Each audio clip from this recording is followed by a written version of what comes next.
तीन जादुई माखन के घड़े। एक गांव था जिस गांव में गोपी, रामू और मीरा नाम के तीन दोस्त रहते थे। वे तीनों एक साथ स्कूल जाया करते थे और एक साथ खेला करते थे। गोपी गरीब लड़का था, उसका घर बहुत छोटा था और वो ज्यादा महंगे कपड़े नहीं पहन सकता था। रामू और मीरा बहन भाई थे और वो बहुत अमीर थे। उनका बहुत सुंदर घर था। दोनों बहुत सुंदर सुंदर कपड़े पहना करते थे। रामू हमेशा अपनी चीजें दिखाकर गोपी को चिढ़ाया करता था, पर मीरा बहुत ही अच्छी लड़की थी। वो गोपी के लिए कभी कभी रामू के ऊपर गुस्सा हो जाती थी। गोपी की माँ शालिनी बहुत ही पूजा पाठ किया करती थी और पूजा करने के बाद पूजा के प्रसाद का एक लड्डू गोपी को जरूर दिया करती थी। एक दिन रामू, गोपी और मीरा तीनों पहाड़ी के पास खेल रहे थे। वो तीनों अक्सर वहाँ खेलने जाया करते थे। रामू ने एक बहुत सुंदर घड़ी पहनी हुई थी। गोपी, तुम जरा संभल कर खेलो ना। देखो तुम्हारी गेंद मेरी घड़ी पर न लगे। ये घड़ी बहुत महंगी है। मेरे पापा मेरे लिए दिल्ली से लाए हैं। रामू भैया, आप अपनी ये घड़ी निकाल भी तो सकते हो। खेलते समय अगर उस पर गलती से गेंद लग गई तो? बेचारा गोपी दोनों की बातें चुपचाप खड़े होकर सुन रहा था। वो कुछ नहीं बोला। क्या हुआ गोपी? चलो तुम गेंद को मेरी तरफ फेंको। गोपी कुछ उदास। आ जाओ, तुम भी भोग लगा दो। लड्डू गोपाल से जो मांगोगे तुमको मिल जाएगा। गोपी इतना सुनकर खुश हो जाता है। सच माँ, लड्डू गोपाल कुछ भी कर सकते हैं। हम जो मांगेंगे वो हमें मिल जाएगा। हाँ बेटा, वो भगवान हैं। सारी दुनिया वही तो चलाते हैं। आओ, अब जल्दी आओ। मासूम सा गोपी खुश होता हुआ भागकर भोग लगाने लगा। आज गोपी बहुत ही उदास था। रामू की घड़ी वाली बात उसे बहुत बुरी लगी थी। वो अपनी चारपाई पर रात में लेटा हुआ था और सोच रहा था, हम कितने गरीब हैं। हम अच्छे कपड़े भी नहीं पहन पाते और ना ही अच्छा खाना बना पाते हैं। रामू के पास कितने अच्छे अच्छे खिलौने हैं, पर मेरे पास सिर्फ एक गेंद। गोपी सामने की दीवार पर टंगे मंदिर के अंदर लड्डू गोपाल को देख रहा था। लड्डू गोपाल, क्या तुम हमें अमीर नहीं बना सकते? तभी गोपी की माँ वहाँ आ जाती है। गोपी बेटा, तुम सोए नहीं? रात बहुत हो गई है, सो जाओ, कल तुमको स्कूल भी जाना है। माँ, एक बात बताओ, तुम लड्डू गोपाल की बहुत पूजा करती हो ना? तुम उनको बोलो ना कि वो हमें भी रामू की तरह अमीर बना दे। ठीक है बेटा, मैं बोल दूंगी। बस तुम मन लगाकर पढ़ाई करो। तुम देखना, लड्डू गोपाल तुम्हें बहुत अमीर बना देंगे। चलो, अब तुम सो जाओ। गोपी अपनी माँ की बात मानकर चुपचाप सो जाता है। अगली सुबह होते ही गोपी की माँ आवाज लगाती है। गोपी बेटा, जल्दी उठो, तुम्हें स्कूल नहीं जाना क्या? गोपी की आँख खुल जाती है और उसकी सारी नींद खराब हो जाती है। आंखें खुलते ही वो कहने लगता है, अरे लड्डू गोपाल, तुम इतनी जल्दी सवेरा क्यों कर देते हो? अभी थोड़ी देर पहले ही तो रात हुई थी और इतनी जल्दी तुमने सवेरा कर दिया। गोपी ने दीवार पर लगी लड्डू गोपाल की तस्वीर को मासूमियत से देखा और नहाने चला गया। आज जन्माष्टमी है, आज स्कूल नहीं जाना है माँ।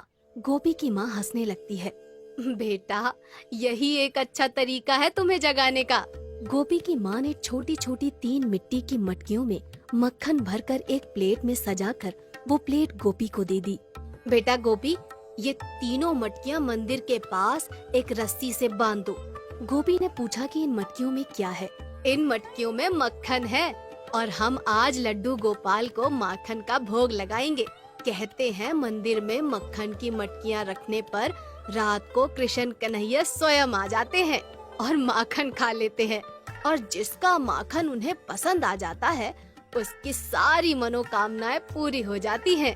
गोपी को ये बात बहुत अच्छी लगती है और वो छुपकर रसोई में जाता है और एक मुट्ठी शक्कर अपनी जेब में भर लेता है। घर के आंगन वाले मंदिर में पहुंचते ही गोपी अपनी जेब से शक्कर बाहर निकालता है। लड्डू गोपाल, मैं आपको ज्यादा मीठा माखन खिलाऊंगा, लेकिन आप बदले में मुझे अमीर बना देना। इसके बाद गोपी थोड़ी थोड़ी शक्कर तीनों मटकियों में डाल देता है और मटकियों को रस्सी से मंदिर के आंगन में लटका देता है।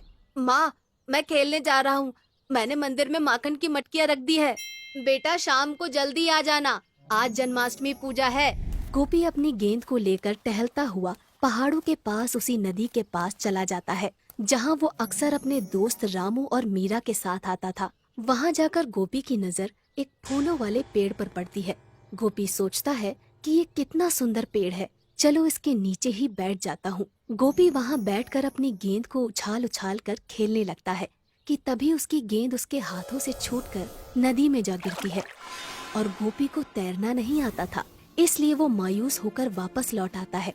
रात को गोपी और उसकी मम्मी पापा साथ मिलकर लड्डू गोपाल की पूजा करते हैं और जन्माष्टमी का भोग लगाकर सो जाते हैं। अगले दिन गोपी जब मंदिर के आंगन में जाता है तो तीनों मटकियों के नीचे बहुत सारा मक्खन डला हुआ था। माँ, ये मटकियों से माखन किसने निकाला है? देखो कितना सारा माखन नीचे गिरा दिया है। बेटा, अभी मंदिर के आंगन में तो कोई नहीं गया, जरा मटकियाँ खोल कर देखना। गोपी शरारत करते हुए तीनों मटकियों को फोड़ देता है। मटकियाँ फूटते ही उसकी आंखें फटी की फटी रह जाती हैं। तीनों मटकियों से हीरे और चांदी के सिक्के और नोटों की गड्डियाँ नीचे गिर रही थी। माँ, ओ माँ, जल्दी आओ, देखो इन मटकियों में कितना सारा खजाना भरा है। गोपी की माँ तुरंत वहाँ आ जाती है। हे भगवान, इतना सारा खजाना! लगता है लड्डू गोपाल ने हमारी प्रार्थना सुन ली है। गोपी और उसकी माँ बहुत खुश थे। अब वो भी बहुत अमीर हो चुके थे। उनके पास बहुत सारे हीरे और चांदी के सिक्के और 2000 के नोटों की गड्डियाँ आ गई थी। उन्होंने अपना बहुत सुंदर घर बनवा लिया था और सुंदर सुंदर कपड़े भी खरीद लिए थे। गांव के लोग समझ रहे थे कि गोपी के पापा बाहर से बहुत सारा धन कमा कर लाए हैं। अब गोपी अपने दोस्त रामू से भी ज्यादा अमीर हो गया था। अब गोपी बहुत खुश था। कुछ दिनों बाद रामू और मीरा गोपी के घर खेलने आते हैं। दोनों भाई बहन गोपी का घर देखकर दंग रह जाते हैं। इतना सुंदर घर उन्होंने कभी नहीं देखा था। रंग बिरंगी सुंदर सुंदर पर्दे और सुंदर सुंदर खिलौने और बहुत बड़ा प्यारा सा बागीचा। वहाँ बागीचे में बहुत सुंदर झूला भी था। गोपी, तुम्हारे पापा बाहर से बहुत सारा धन कमा कर लाए हैं। अब तुम भी बहुत अमीर बन गए हो। हाँ रामू भैया, आप हमेशा गोपी को नीचा दिखाया करते थे। आज गोपी हमसे भी ज्यादा अमीर हो गया है और उसमें जरा भी घमंड नहीं है। उसने हमें अपने घर बुलाकर इतना अच्छा नाश्ता करवाया है। तुम सच कह रही हो मीरा, गोपी बहुत ही अच्छा लड़का है। मैंने उसके साथ अच्छा नहीं किया, उसकी बात बात पर बेइज्जती की और अपने चीजों का घमंड दिखाया। तुम भी क्या बातें लेकर बैठ जाते हो? जो हुआ उसे भूल जाओ। हम तीनों दोस्त हैं और दोस्ती के बीच में ऊंचा नीचा नहीं होता। तो बच्चों, इस कहानी से यही समझ में आया कि हमें अपना विश्वास कभी नहीं खोना चाहिए। भगवान हमेशा हमारे साथ होते हैं।